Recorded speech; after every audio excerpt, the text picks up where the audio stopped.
like, it's not my timing, it's God's timing. So whatever, just stay the course, and I'm sure things will happen. I just got to control what I can control. And I feel like when I get a rhythm, that's when I'm the most dangerous. I feel like I have the most fun and do the best in my rounds. I'm a tequila guy, bro. I don't usually drink beer that much, but to be real, like I said, I've been on the sober kick right now. I haven't even been smoking weed like I usually do. I've been kind of just doing my own thing and like trying to like be clear headed.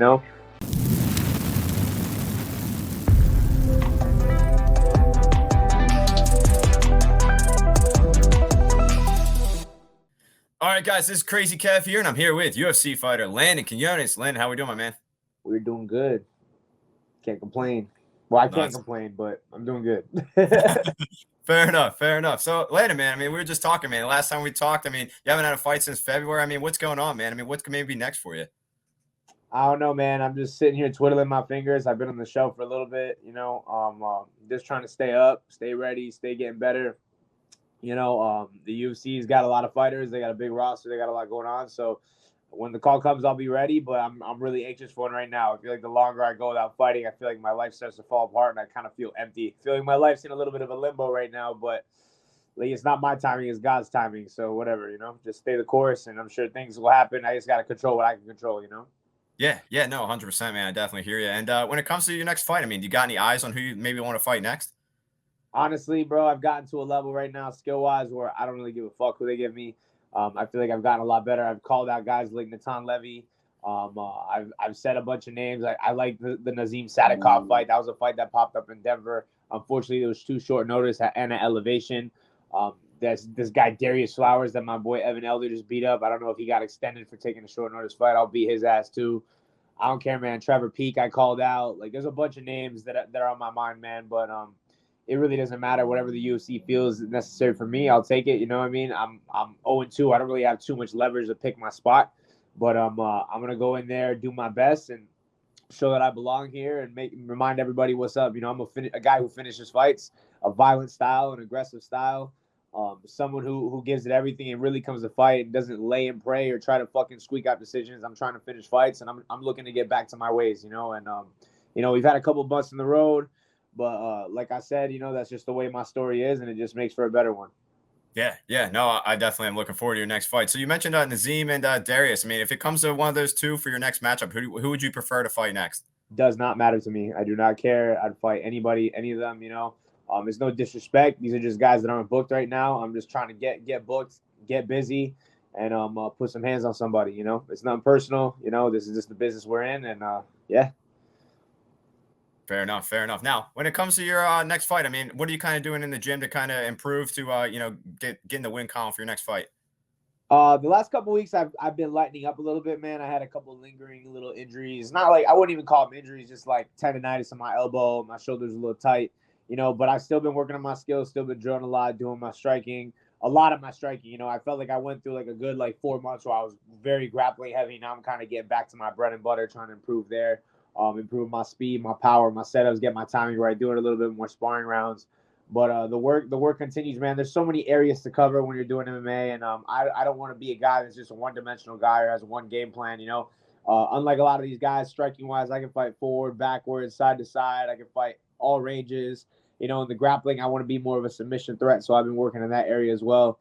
But man, I'm just, like I said, I'm just controlling what I control and just getting better in all aspects. My conditioning's improved a lot too. I put a lot of work in the weight room in this time off, so I can't wait to put hands on somebody and make them feel that power, that new power, a new type of power, grown man power. Right. I like it. Now, when you were facing Nazareth, you mentioned you didn't get that 50G bonus. Did the UFC hook you up at all and try to give you anything after that fight?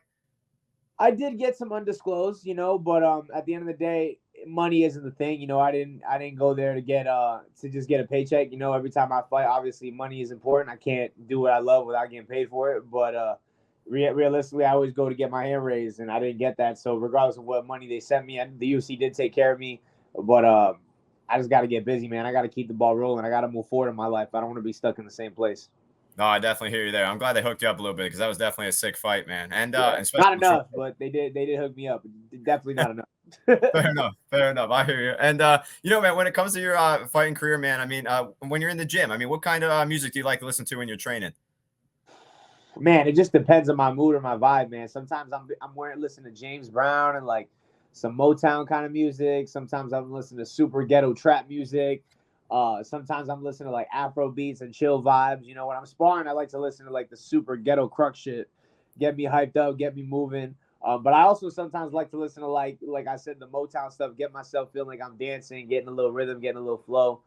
I definitely don't like to work out in silence or train in silence. I feel like it gets real weird when you do that. So, yeah, but that's kind of. I feel like I get in this little flow, little vibe, like I'm doing a little dance. You know, I get it, and I feel like when I get a rhythm, that's when I'm the most dangerous. I feel like I have the most fun and do the best in my rounds. Yeah, yeah, no, that definitely makes sense. Now, in your free time, do you ever hit any concerts or anything like that? Lately, no, man. Lately I've been more of like focused on like waiting for a call, so I've been in the gym a lot. But I do love that stuff, man. I just haven't seen anything that's really caught my eye recently, like a good show or events that I want to go to. But I've been to like music festivals. Like obviously I'm from South Florida, so we got Ultra, we got Rolling Loud, we got all type of artists that come in for Art Basel. I just haven't been in that scene for a while.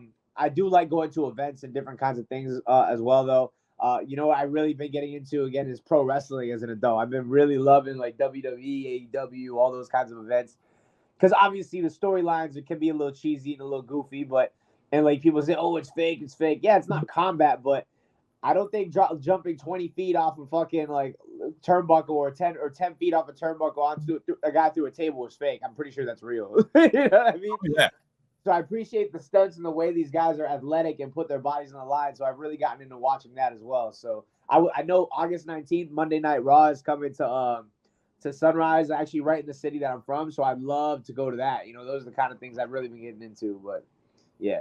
That's sick. No, that's definitely pretty sick. Now, when it comes to WWE or even AEW, what's maybe some of your favorite wrestlers that you got? Man, Roman Reigns also good. Cody Rhodes is like a mainstream guy. I ain't gonna lie, from AEW, I'm a big MJF fan. You know, I love MJF. I think Ricochet is sick. They don't give him enough push. Um, uh, yeah, man, I can't really think of anybody right now. I'm trying to think of from the AEW side. Adam Cole's real good. You know what I mean? There's a lot of good guys out there that like are not getting the shine they deserve. You know, because it's like one of those things that WWE is like the UFC of pro wrestling. You know, they kind of monopolize the whole thing. So I'm kind of starting to see the politics in wrestling are kind of similar to like fighting. It's kind of weird. Yeah, no, it definitely seems like 100%. Now, when it comes to like wrestling, did you check out the newest WrestleMania with like Roman and Cody and all those guys? Yeah, of course, one of the sickest ones they ever had, man. It's crazy because I just started getting back into it like this last year, and like when I was a kid, it was a one night event. Now it's become like a 2 night event, and instead of doing arenas, they're doing fucking football stadiums and all type of shit. It's pretty insane, you know. I didn't think it would be be that big. It's insane. It's huge now.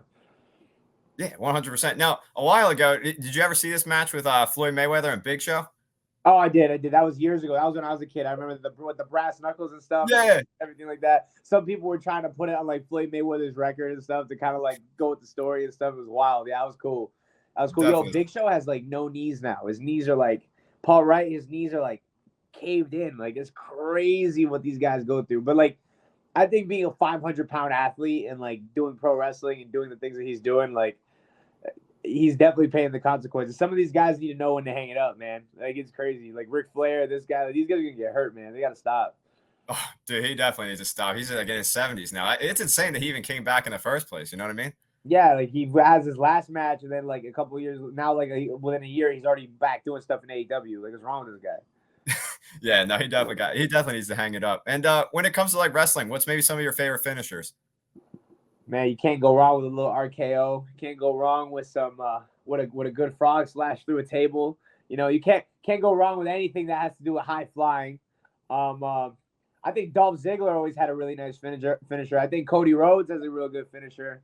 What else is a good one? I'm trying to think. Damn. I ain't gonna lie, Rhea Ripley has a pretty good finisher too. Rhea Ripley, Yes. yeah, that's just pretty cool. The Riptide, that's a cool move too, man. Yeah, see, I'm really following this shit. Yeah, I was gonna say, I remember these off the top of my head is impressing me. Fair enough. Now, when it comes to like, what made you get back into wrestling, man? I don't know, man. I was just watching it like one day, like because I have it on Instagram. I've seen some stuff on my Instagram, and like I started following the page. I started like I don't really watch every episode, but like I watch like I follow the storylines. I follow what's going on. I'll stream the big pay-per-view matches and whatnot. But I started watching it, and I'm like, damn, like this, like, cause I had ACL surgery. You know what I mean? Like, I've had issues with my knee. I've had little injuries. You know what I mean? I'm in the UFC. I fucking fight for a living, and I see some of the stuff these guys are doing, and I'm like, dude, this is like take some crazy athleticism to do. Like, these guys are over here doing fucking shooting star presses, like forward backflips and shit. And I'm over here, I can barely even do a goddamn cartwheel. So I watch it, and I'm like, damn, like, it's pretty impressive that they're able to do that. So I just like to see how far they take it, you know? Yeah. I'm surprised you can't do a cartwheel. I mean, I can, but it's like sloppy. Okay, Like fair sloppy. enough. Like, I'm not doing it like a gymnast. Like, we're doing a wrestling warm up. I'm not doing it like someone who does it every day. Like, my shit is not clean. I'm not doing Right. like clean handstands and stuff. Like, I'm not a bad athlete, but there's things that I can't do. So when I see that these guys are doing shit, like you see Ricochet doing a whole front flip off over the top rope onto the outside of a ring, I'm like, dude, like that's pretty high up. Like, to keep your balance and like have this stability and strength and control your body to be able to do that, to me is like, it's impressive. Oh yeah, Yeah, 100%. yeah. No, getting back into your like fighting and stuff. I mean, I saw a couple belts behind you and stuff. I mean, what do you typically do with like your fight gear, like your fight gloves, or your fight shorts, all that different stuff? I mean, I have my fight shorts and stuff like that from my last fights, but to be honest, I trained with them. You know, sadly, I haven't had my first UFC win, so I don't feel any need to frame them or hang them up. You know, my belts, I'm just putting there because I'm like my new room. I just moved to a new place, and I have these little shelves in my room. So I don't really decorate too much, but I don't really have anywhere to put the belts. So I'm like, fuck it, I might as well hang them up there, right? Yeah. But I try to move forward. I just train in my gear. Once I get that first win, I'm definitely gonna be framing stuff. I want to frame my stuff from the Ultimate Fighter, which I still have. I just haven't gotten around to it. But I don't really keep too much memorabilia, man. I try to look forward. I try not to dwell on past accomplishments or past things, because realistically, at the end of the day, or even at the end of the week, no one gives a fuck except for you. You know what I mean? Like, you fight, people are hype on you for a week, and then people go on about their lives. So I try to stay focused on the task at hand and just keep my eyes forward. You know? Yeah, I definitely hear you there. And you know, speaking of the Ultimate Fighter, do you ever like have any contact with like McGregor anymore? He'd be looking at my stories sometimes, responding to my stuff, but like he's been going through his own stuff. He's a real busy businessman, you know. Like, we're cool. He's someone I definitely look up to, but it's not like we're like super close, you know. But we follow each other. I see what's up with him. You know, I haven't talked to him in a while, but I do keep in contact with a lot of the guys from the house or the guys that I was on the Ultimate Fighter with. If you guys saw last night, we had Cody Gibson got a UFC win. Kurt Hollabaugh got a real good win in a fucking war last night. So I'm very happy for those guys. Good people. You know, love seeing them succeed, especially after what we went through together. So, yeah, man. Yeah, no, that's definitely pretty sick. Now, speaking of McGregor, did you see his tweet after like Mike Perry fought Jake Paul last night? Yeah, man. I'm cool with Mike, man, and Alex Nicholson. Like, and they're like best friends growing up. They're Mike Perry's a Florida boy. He actually trained with me for a while, and I sparred with him a bit. And he trained with my coach for a little bit when he was down living in Miami. So I know Mike, and like I was cheering for him to win that. I like Mike. I knew that Jake Paul in that rule set would have had an advantage. And he had definitely had a huge size advantage, as you could clearly see. But I thought it was kind of fucked up, man. You know, like Mike Perry represents your company now. You know what I mean? He's a big superstar, and he fucking obviously, yeah, maybe he didn't have the skill set to deal with Jake Paul with his size and obviously the boxing experience. But he went out there and he fought his ass off. He never quit one time. Even when they stopped the fight, he didn't quit. He stumbled because he just couldn't help but to hold his couldn't help it and hold his balance. You know. So I thought it was fucked up, but you know, it is what it is. It's a business. Connor knows how to get clicks. He knows how to get views. So I don't think it's anything personal. Connor's an Irish dude. You know, Irish people and UK people have that culture of taking the piss off you. So I think he's just talking shit. I don't think it's that big a deal. I think people take it way too personal, and just move on, man. He's a fan like anybody else, and he's gonna run his mouth and say his opinions because he has the platform to do it. So it is what it is. Yeah, I definitely hear you there. And when it comes to Mike Perry, you mentioned training with him, and what's maybe some of your favorite memories you might have with Mike Perry? Oh man, I sparred with him a few times. Like, he was definitely one of the strongest dudes I ever trained with. Like, and back then he was doing MMA still, so he fucking took my ass down after I hit him a few times. He's strong as fuck.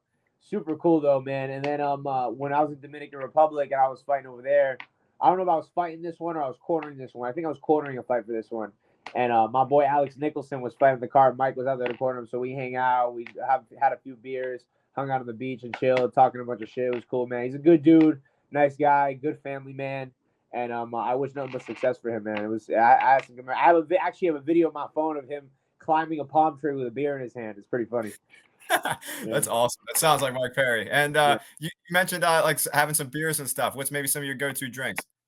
I'm a tequila guy, bro. I don't usually drink beer that much, but to be real, like I said, I've been on the sober kick right now. I haven't even been smoking weed like I usually do. I've been kind of just doing my own thing and like trying to like be clear headed, you know. But Yeah.